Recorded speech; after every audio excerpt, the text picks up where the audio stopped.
ഇന്ന് നമുക്കൊരു variety മിച്ചറായാലോ. Potato മിച്ചറിൻ്റെ recipe ആയിട്ടാണ് ഞാൻ വന്നിരിക്കുന്നത് കേട്ടോ. അപ്പോൾ പൊട്ടാറ്റോ വെച്ച് വളരെ ടേസ്റ്റി ആൻഡ് ക്രിസ്പി ആയിട്ടുള്ള ഈ ഒരു മിക്സ്ചർ എങ്ങനെയാണ് ഉണ്ടാക്കാൻ നമുക്ക് നോക്കിയിട്ട് വന്നാലോ.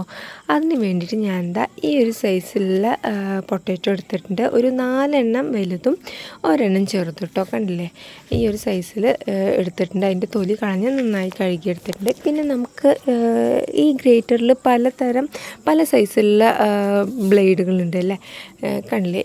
അതിൽ ഏറ്റവും വലിയ സൈസ് കണ്ട് ഈ ഒരു രീതിയിലുള്ള ഗ്രേറ്ററിൽ ആണ് ഞാൻ ആ പൊട്ടാറ്റോ ഗ്രേറ്റ് ചെയ്തെടുക്കുന്നത്. അപ്പോൾ നമുക്ക് നല്ല തിന്നായിട്ട് കുറച്ച് നീളത്തിൽ തന്നെ നമുക്ക് ഗ്രേറ്റ് ചെയ്തെടുക്കാൻ വേണ്ടി സാധിക്കും. അങ്ങനെയാണ് വേണ്ടത് കേട്ടോ. ഒരുപാട് ചെറിയ ആ ഒരു ഇതിലിട്ടിട്ട് നമുക്ക് ഗ്രേറ്റ് ചെയ്യേണ്ട. കണ്ടില്ലേ, ഈ ഒരു സൈസിലുള്ള നീളത്തിലുള്ള സ്ലൈസായിട്ട് നമുക്കിതൊന്ന് ഗ്രേറ്റ് ചെയ്തെടുക്കാം. ഇപ്പോൾ ഇതിൽ നിറയെ സ്റ്റാർച്ചാണ് കേട്ടോ ആ പൊട്ടാറ്റോൻ്റെ. ഇനി നമുക്കിത് പച്ചവെള്ളത്തിൽ നന്നായിട്ടൊന്ന് കഴുകിയെടുക്കണം. 2 തവണ നന്നായിട്ട് കഴുകിയെടുക്കണം കേട്ടോ. അപ്പോൾ അത് ആദ്യം ഞാൻ ഇത് നിറച്ച് തന്നെ വെള്ളം ഒഴിച്ച് കൊടുത്തിട്ടുണ്ട്. നന്നായിട്ട് കൈ വെച്ചിട്ട് നമുക്ക് അതിൻ്റെ ആ സ്റ്റാർച്ചൊക്കെ ഒന്ന് കളഞ്ഞെടുക്കണം. കണ്ടില്ലേ, ഈ ഒരു രീതിയിൽ പെട്ടെന്ന് തന്നെ പോട്ടെ. ഇനി നമുക്കിത് വെള്ളത്തിൽ നിന്ന് ഊറ്റിയെടുക്കാം. കണ്ടില്ലേ, ഇപ്പോൾ ഒരുപാട് പിഴിയൊന്നും വേണ്ട, ജസ്റ്റ് വെള്ളത്തിൽ നിന്ന് ഊറ്റിയെടുക്കുക. ഇനി ഒന്നും കൂടിയും വെള്ളം ഒഴിച്ചിട്ട് നമുക്ക് നന്നായിട്ട് ഇതൊന്ന് പിഴിഞ്ഞെടുക്കണം കേട്ടോ. കണ്ടില്ലേ, ഈ ഒരു രീതിയിൽ ഞാൻ നന്നായി തന്നെ സ്ക്യൂസ് ചെയ്തെടുക്കുന്നുണ്ട്. ഇത്രയും തന്നെ മതിയാവും കേട്ടോ. എന്നാലും ഇങ്ങനെയൊക്കെ ചെയ്താലും നമുക്കിതിൽ കുറച്ച് വെള്ളമയം ഉണ്ടാവും ചെറിയൊരു രീതിയിൽ. അപ്പം നമുക്കൊരു ഉണങ്ങിയ ഒരു തുണിയിലിട്ടിട്ട് അതൊന്ന് ഒപ്പിയെടുക്കാം കേട്ടോ. ഞാനിപ്പോൾ നല്ല വൃത്തിയുള്ളൊരു തോർത്തെടുത്തിട്ടുണ്ട്. ഇത് പുതിയ തോർത്താണ് കേട്ടോ. എന്ന് വെച്ചാൽ ഈ വക കാര്യങ്ങളൊക്കെ ഉണക്കിയെടുക്കാനും ഒപ്പിയെടുക്കാനൊക്കെ വേണ്ടിയിട്ട് ഞാൻ മാറ്റി വെച്ചിട്ടുള്ളൊരു തോർത്താണ്. അപ്പോൾ അതിലേക്ക് ഞാൻ ഇട്ട് കൊടുക്കുന്നുണ്ട്. എന്നിട്ട് നമുക്കിതിൽ ഇനിയുള്ള എക്സ്ട്രാ വരുന്ന ആ ഒരു വെള്ളമയം ഞാൻ നന്നായി പിഴിഞ്ഞെടുത്ത് തന്നെയാണ്, എങ്കിലും ചെറിയ രീതിയിൽ വെള്ളമയം ഉണ്ടാവും. അത് നമുക്കിതൊന്ന് കണ്ടില്ല ഈ ഒരു രീതിയിൽ ഒന്ന് ഒപ്പിയെടുക്കാം കേട്ടോ. അപ്പോൾ ഈ ഒരു രീതിയിൽ ഞാൻ മുഴുവനും തന്നെ ഒപ്പിയെടുത്തിട്ടുണ്ട്. ഇപ്പോൾ ഫുള്ള് ഡ്രൈ ആയി നമുക്ക് കിട്ടിയിട്ടുണ്ട് കേട്ടോ.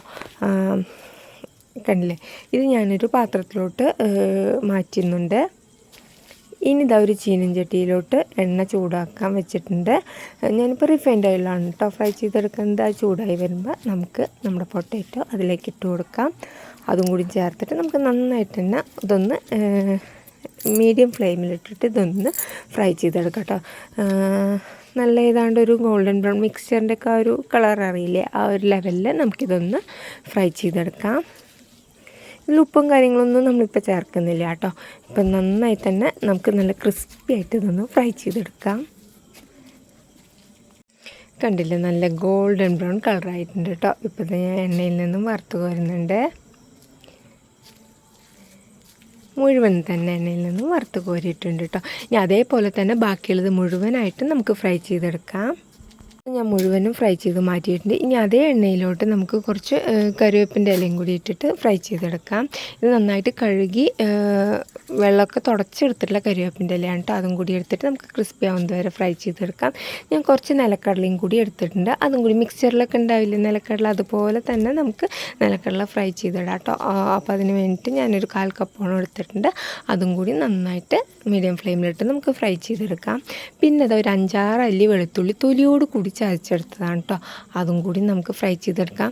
ഈ വെളുത്തുള്ളി ചേർത്ത മിക്സ്ചർ അല്ലെങ്കിലും നല്ല ടേസ്റ്റാണ് കേട്ടോ. അപ്പോൾ ആ ഒരു നല്ലൊരു ഫ്ലേവർ കിട്ടാൻ വേണ്ടിയിട്ടാണ് നമ്മൾ ചേർക്കുന്നത്. ഇപ്പോൾ എല്ലാം ഞാൻ ഫ്രൈ ചെയ്തെടുത്തിട്ടുണ്ട്.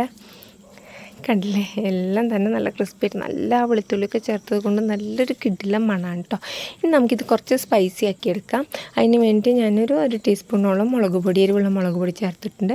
പിന്നെ ഒരു 1/4 ടീസ്പൂൺ കായപ്പൊടി, പിന്നെ ഇതിലേക്ക് ആവശ്യത്തിന് ഉപ്പ്, ഇതെല്ലാം കൂടി ചേർത്തിട്ട് നമുക്ക് നന്നായിട്ട് ഇതൊന്ന് മിക്സ് ചെയ്തെടുക്കാം. ഈ ചാറ്റ് മസാലയുടെയൊക്കെ ടേസ്റ്റ് ഇഷ്ടമുള്ളവർക്ക് ഒരു 1/2 ടീസ്പൂണോളം ചാറ്റ് മസാലയും കൂടിയൊക്കെ ചേർത്ത് കൊടുക്കാം കേട്ടോ. കണ്ടില്ലേ, ഇപ്പോൾ ഇതെല്ലാം കൂടി നന്നായി മിക്സ് ആക്കി എടുത്തിട്ടുണ്ട്. സെറ്റായി കിട്ടിയിട്ടുണ്ട് കേട്ടോ.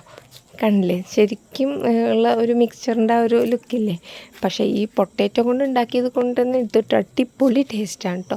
തീർച്ചയായിട്ടും പൊട്ടാറ്റോ മിക്സ്ചർ ഈ ഒരു രീതിയിൽ നിങ്ങൾ തയ്യാറാക്കി നോക്കിയിട്ടില്ലെങ്കിൽ തയ്യാറാക്കി നോക്കൂ. വളരെ പെട്ടെന്ന് തന്നെ നമുക്ക് തയ്യാറാക്കിയെടുക്കാം കേട്ടോ. കുട്ടികൾക്കൊക്കെ ഒരുപാട് ഇഷ്ടമാവും. വീണ്ടും ഒരു അടിപൊളി റെസിപ്പി ആയിട്ട് നാളെ കാണുന്നത് വരെ bye bye. Thanks for watching.